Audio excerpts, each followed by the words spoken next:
Boom! The doors to the church loomed in front of me, polished wood glinting under the soft glow of the chandeliers.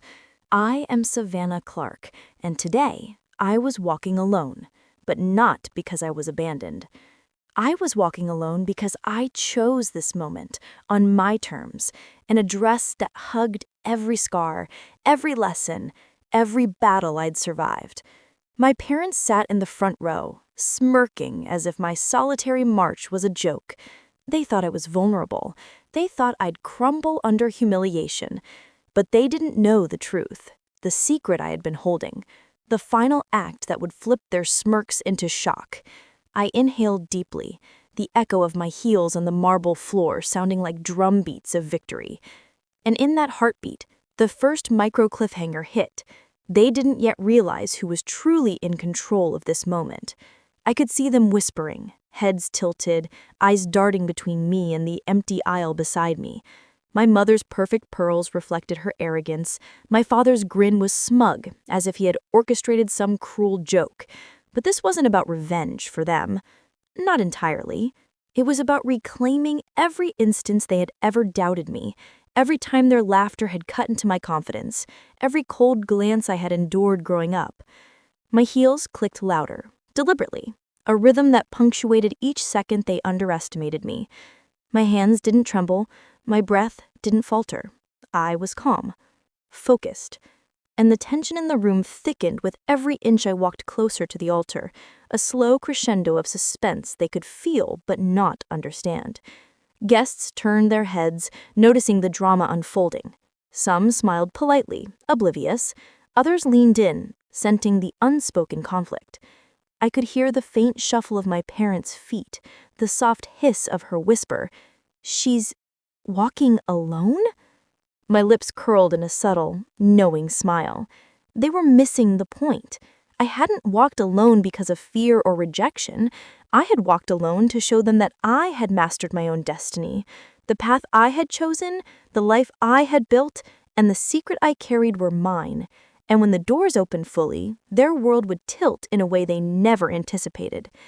Memories flashed behind my eyes. Childhood birthdays ruined by their subtle criticisms, graduations tainted by their backhanded compliments, relationships they subtly undermined. Each step forward was a reclaiming of those moments. Each breath drew strength from the years they had mocked, dismissed, or doubted me. My kids? Not yet. There would be no children in this story. They were simply witnesses in my mind to the strength I had cultivated.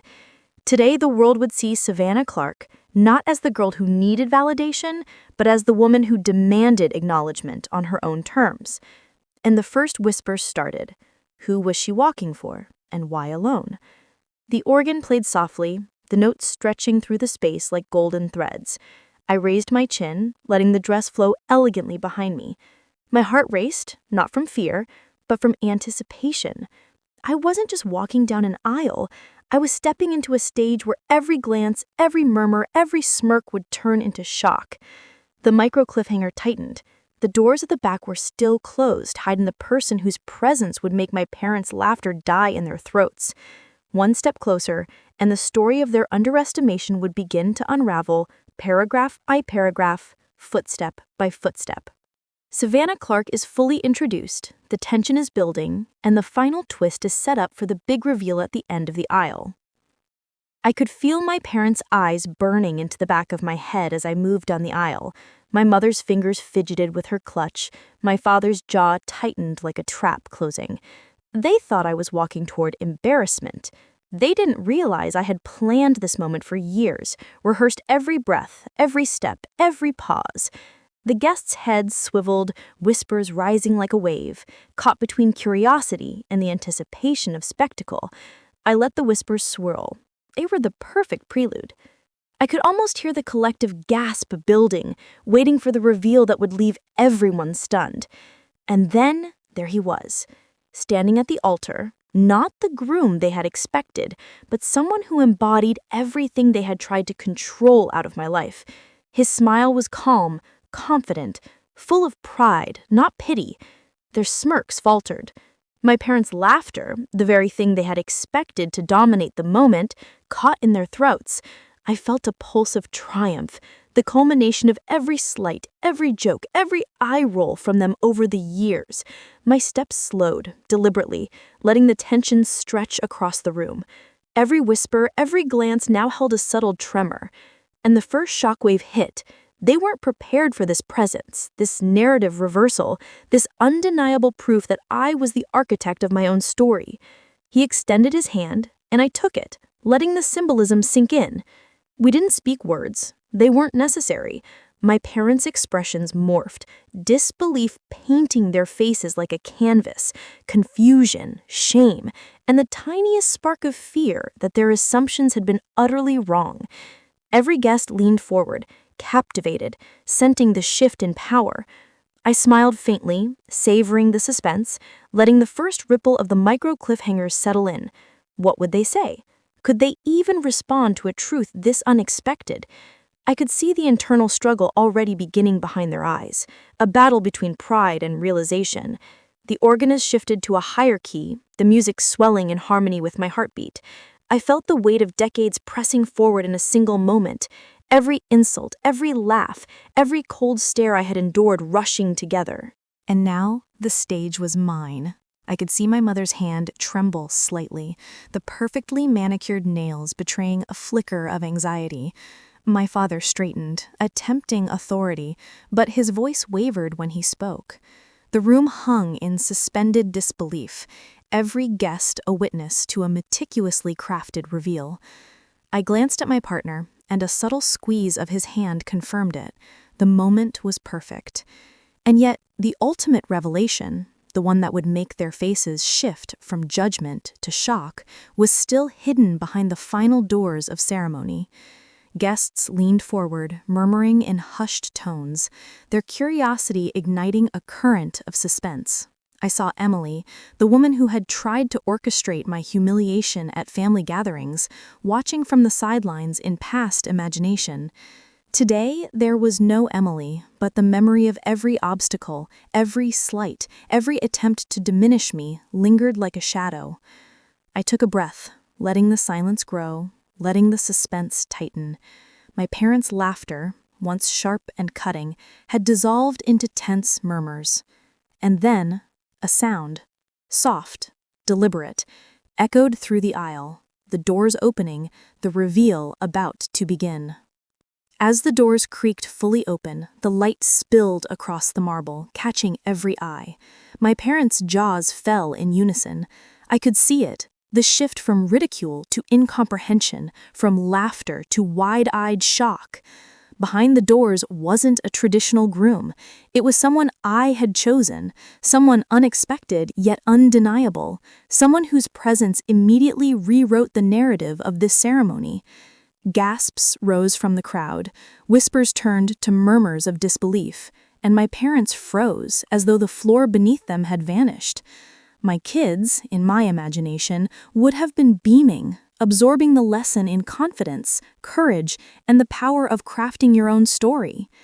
I took another measured step, letting every inch of the aisle stretch the anticipation. My parents' faces were a kaleidoscope of emotion, shock, fear, confusion, and a tiny, reluctant flicker of respect. They had underestimated me all my life, believed that they could dictate my happiness, control my choices, and shame me into submission. But this was the culmination of decades of subtle, quiet preparation. The micro-cliffhanger pulsed with every footfall.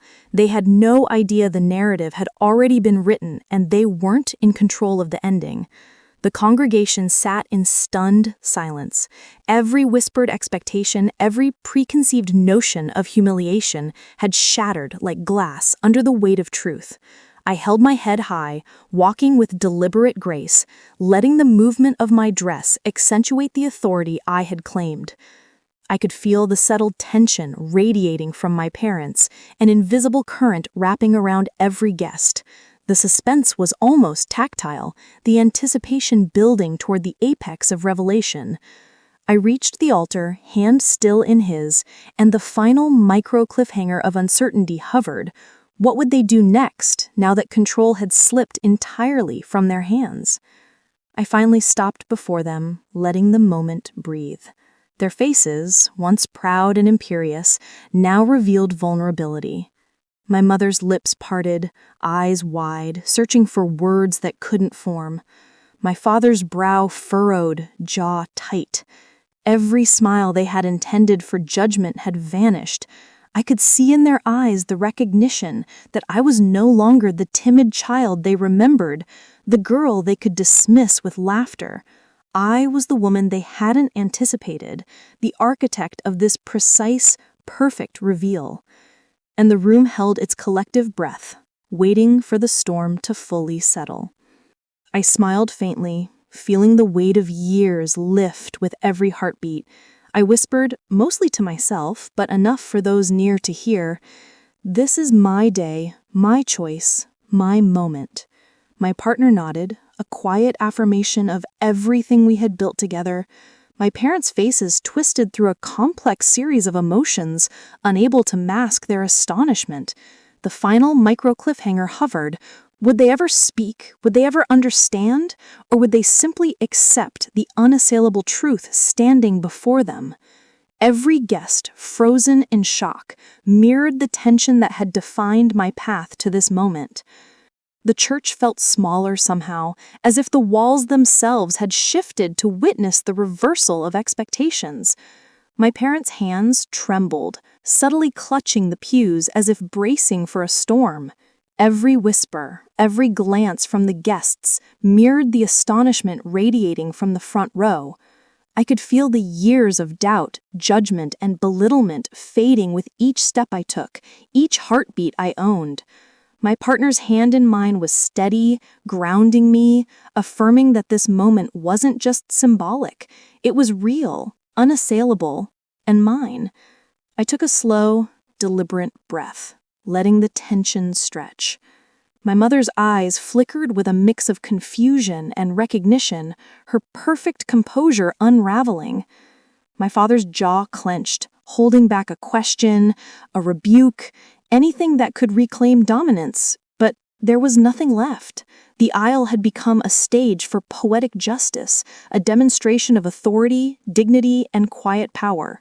Every guest leaned in slightly, unable to look away, sensing the magnitude of the moment. And in the stillness, the micro-cliffhanger lingered. How would they respond to the undeniable truth I had created before them? The organist's notes swelled again, the music now a backdrop to my silent triumph. I felt my heart thrum with satisfaction and anticipation, knowing the final reveal was approaching. My parents' whispers to each other became strained, their smiles forced and hollow. I allowed a subtle smile to grace my lips, knowing that the narrative had fully shifted.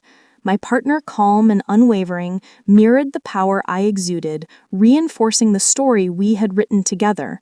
And then I gestured toward the empty pew beside them, a symbolic invitation that they had neither earned nor expected. They flinched, almost imperceptibly at the gesture. The room held its breath as I moved forward, letting each step convey the confidence they had never given me. Guests shuffled, whispers rising again, a ripple of awe and disbelief spreading through the congregation. My parents' laughter, once a sharp weapon aimed at me, had been replaced by stunned silence.